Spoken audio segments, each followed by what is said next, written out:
Okay, let's do this. Abhishek Bachchan in the house. Wonderful to see you. I hope all the senior citizens in the family, followed by people who are 45 plus, are getting their jabs. Abhishek, yeah? Yes, they all have got their jabs. I'm the only one left. As I told you, Rishi, I'm in Lucknow shooting. So as soon as I get back home, I'm going to take it. Lovely. Would you also say that the story of Hemant, the big bull, is also the story of overwhelming greed of any kind? I love the fact that cinema teaches us so many things apart from entertaining us, and the subtle lessons is stuff that you and me can take away.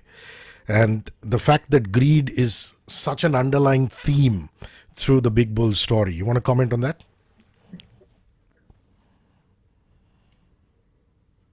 Well, I would not say that the entire film is about greed, but I think there's a huge element of it, of till when is greed good? How much is enough? And that question does come up in the script with the character. That, when is it enough? When is it replace what your original intentions were and overtake your life? And like I said, till when is greed good? It's nice in small doses because it inspires you to work hard, but it's also got a sneaky way of taking over your life. When is it enough money? So yeah, I would say it's definitely a part of what Hemant Shah is, especially in the latter part of his life. It's what eggs him on initially, but then I think at some point in time also kind of overtakes his entire existence. Which is what was happening in that era, wasn't it? I mean, 89 to 91, in the turn of the 90s, where a lot of plain middle class boys brought up with great values were just losing it and making potloads of cash. The other end of the spectrum, there were also people who were born into wealth, and like you said, how much wealth is really enough? Even people who were born into wealth were trying to make more money out of it. So I know you were very young, but your memories are actually living through that era where headlines were screaming at you about stock market scams, and people are making these voluminous amounts of money, Yeah. sometimes in not straight Yeah, ways. यार मुझे ज्यादा कुछ याद है नहीं because during that period of time I was actually studying abroad, so I used to only get to come back on holidays and whatever. I mean, I must have been. I think in 1990 I was, I was 14 years old, so there Yeah. isn't much you're aware of. I mean, there's certain people and figures and circumstances that you obviously heard of in the news and they're all over the papers. But apart from that, there was nothing that you really paid attention to. At that point, you're too busy just being a teenager and having fun. But these, I mean, when I made the film, the situations were things that I'd heard of. So it wasn't completely alien to me. It was something that I knew that something like this had happened. Through the film, you obviously learned a lot more about it. What was really interesting is that my director, Kookie Gulati, actually worked in the stock exchange in 1991. As soon as he finished his education, his dad put him to work as a lowly broker, and so it was interesting to see his perspective and take on that time. What really is your relationship with money? I mean, are you like me saying, stick to the straight and narrow, let's do some fixed deposits, maybe some property, maybe mutual funds, but stay away from shares? Are you a bit of a risk taker, or do you go in for all asset classes? Just personally, what I'm AB I'm is. I'm not a very big risk taker, and the only thing I'll probably risk my money on is something that I would personally work on myself. I'm a huge believer in tech, and I'm a big fan of tech, so I like to invest a lot in tech. Apart from that, yes, I mean the normal investments is what everybody does. I think you have to diversify and spread your risk a lot. But the ones where I want to bet big are going to be something that I have some influence or control over.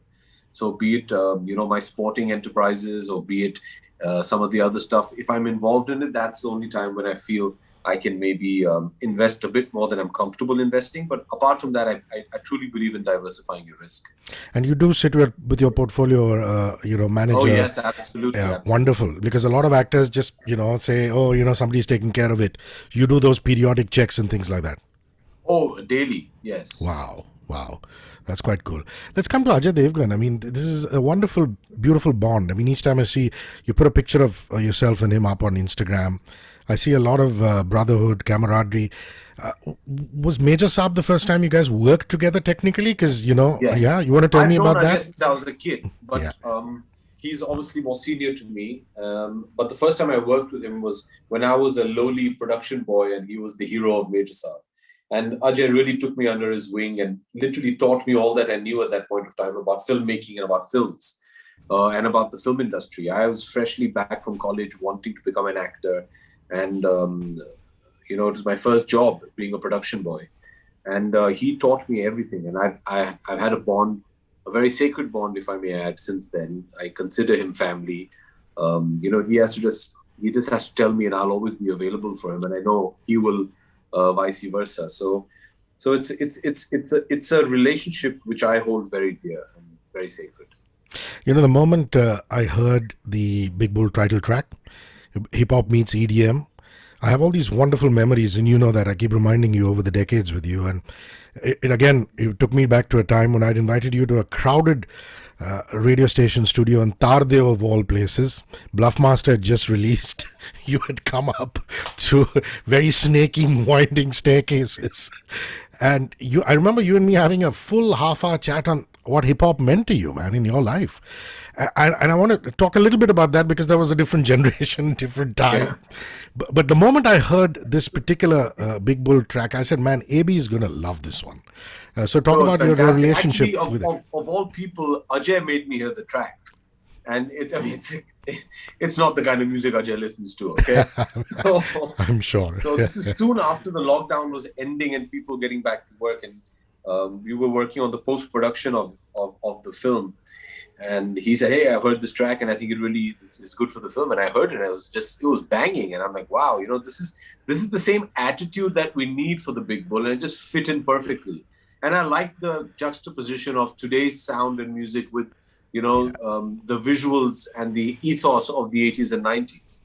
It also, I mean, on a certain level, I mean, rhythm and poetry kind of started, jumping up onto the popular scene in the mid to late 80s. And that's when it really started getting very popular.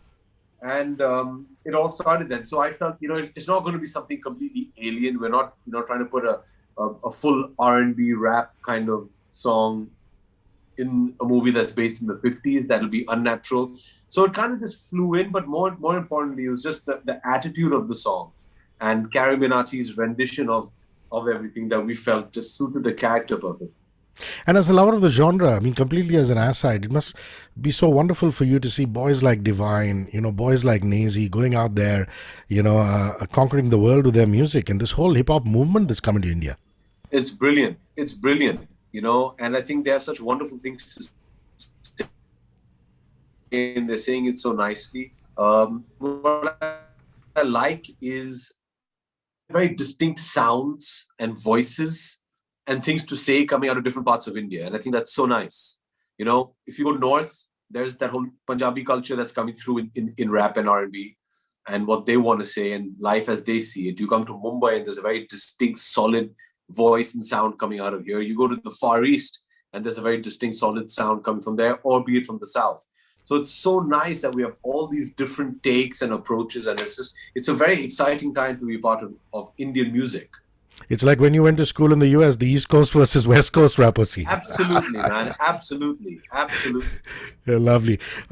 Some of my fondest memories are coming into your office and your dad, the great man, ordering dhoklas for us. Dhoklas and samosas are staples fare when you come in for an interview. A lot of us come in for the interview, but also come in for the dhoklas. And it must be also karmic for you that, two of your most loved characters. I know Big Bull is not out just as yet, but I have a very good feeling about this as somebody who loves you deeply. That, two of your most loved characters, this one and of course Guru, are, Gujaratis. And I know you've played them totally differently. They're totally different human beings. But you must love the community, the robust community that they are. I love the community. I love their food. So yeah, I'm very happy representing them, and I hope I've done justice, and I hope they accept my work. Yeah. Also, there are different factors at play here in this movie, which makes it so interesting for me. There's your character and Soham's character, who, though they lived under the same roof, seem to have different value systems. There's Ileana, who I did an interview with, and she was ruining the fact that she doesn't have more time and more scenes with you, and we were both talking about your phenomenal sense of humor. And of course, there's the wonderful Supriya ji, Yeah. who plays your mother. And here are you surrounded by all these forces, not just forces of nature as actors, but characters. Talk to me about that, please. I think Cookie and Ajay and the casting director did a great job of putting a fantastic ensemble together. And I've always believed that a film is not, I've never really understood this concept of a solo film. This is common industry parlance and jargon. They say, oh, when you're doing a solo film. No, are you disrespecting any actor who's even doing a passing shot has contributed? And I count them. And it's always for the betterment of the film when you have a great group of actors that come together to collaborate. And I got so lucky with this film because there were such wonderful actors. Some of them new, some of them really senior, and just to have that whole mixture was great. It was so much fun. And there's a track that has Nikita and you, which actually starts off with an old school radio set. I don't know if you've noticed that. She Yeah, switches it on and yeah. it goes. Uh, and again, interesting. It's the first time you're working with this girl, and she looks lovely on screen. Just a little bit about her, please. Well, she was a complete revelation to me. I'd seen Nikita's work in Gold before this, and when she came on set, she was just this breath of fresh air. She's a wonderful, wonderful actor, and she's been doing it for a long time. She's a very, very big star on television. Although I hate to make that demarcation between actors, but she's done the majority of her work on television. So it's not like she was some spring chicken. She knows her job. She's very good at it, and I think she played the perfect foil to Hemant Shah. She plays his wife. She's in a sense his conscience, but she's also his confidence. And I think she just fit in so perfectly into that zone, and she played it with such delicacy, which I think was fantastic. Another thing about Hemant is, from what I can make out from the trailer, is that he thinks what he's doing is really an art, a skill set. Where he says money making is an art. In a lot of ways, money making Yeah, is an art, but there's that gray area, whether you're making it the straight way or the other way. sure. Is that a fair assessment to make? That here's a guy who doesn't believe for a long time that he's doing anything wrong, as opposed to criminals who think they are doing something wrong and go ahead and do it. Hemant is so infused with conviction to achieve his dreams that he stops seeing where he could have possibly faltered. So I've always tried to play it like he's had so much focus on what he's doing and what he wants to achieve that he cuts out the rest of it, where somewhere he maybe loses objectivity of what is right and wrong. That's the way I approach the character. There could have been an interpretation otherwise, but my approach was that he's so keyed into what he wants to do that he doesn't see anything else. And that too is very dangerous. There are all these movies that one grows up on, whether it's our cinema, Indian cinema, or abroad, where the bull ring is there. These stockbrokers are yelling, screaming. The Wolf of Wall Street. Now this one, and you tend to romanticize it. But the fact of the matter is these guys were leading very, very hard lives, weren't they? And you must have gotten a fair sense of perspective of how hard their lives were, and also bordering on so much risk and gambling, these brokers. And I believe there was a scene where Cookie actually got back some of the old brokers back into the bull ring. So, what I liked about Arjun, who was a writer, his perspective in the script was he did not want to force an opinion onto the viewer. So we've been very true to the written material, and at the end of the day, when you see the film, it's up to you as the audience to decide which side of the moral divide you want to Wow. stand. So we've not tried to deify the character. We've not tried to demonize the character. We've shown what we've shown, and now it's up to you to decide. And I liked that approach, which is an approach I haven't been part of for any film. And I like that open-endedness of it. So that was as far as that is concerned. Now, when you're trying to make something which is believable and authentic, You do whatever it takes so that it's easier for your audience to emotionally invest in the film. So that's when you have to really try and create that atmosphere, which makes that transition easy for them. During that process, to be able to still take the stand like Cookie and Arjun did in the writing, I think is very challenging. And I'm very keen to decipher or to observe whether they still managed to do that after seeing the film. We didn't want to color anybody's perspective. So I'm excited to see that. Yeah, and you know what you said really rings true for me, because it's what they teach you in journalism school. Actually, they say as a journalist, you're supposed to give for the motion and against the motion, leave it for the audience to decide. Of course, a lot of journalists forget those lessons along the way, and they become opinionated and give value judgments. But that's very interesting that you would say that the ultimate, the decision lies with the audience. Cookie Gulati, I mean, I've met him socially, great guy, wonderful bloke. Your experiences of working with him? Oh, I really enjoyed working with Cookie. And what was so nice is this is a script he's been working on for the last 5 to 6 years. So he really knew every nuance about the script. And it was so nice because he was very sure how he saw the film visually. And what was really nice is he had created a great framework for all the characters. Which was so refreshing was after that, he left it up to the actors to color in that framework. So although he had a vivid idea of how he wanted to see this film, he still left the interpretation up to the actors. And I thought that was a very interesting process. And I really, really enjoyed working with him. He's so sincere, he's so down to earth and simple, it was thoroughly a very enjoyable experience. Well, my last question has to do with food. Sorry to bring you back there. Always a pleasure.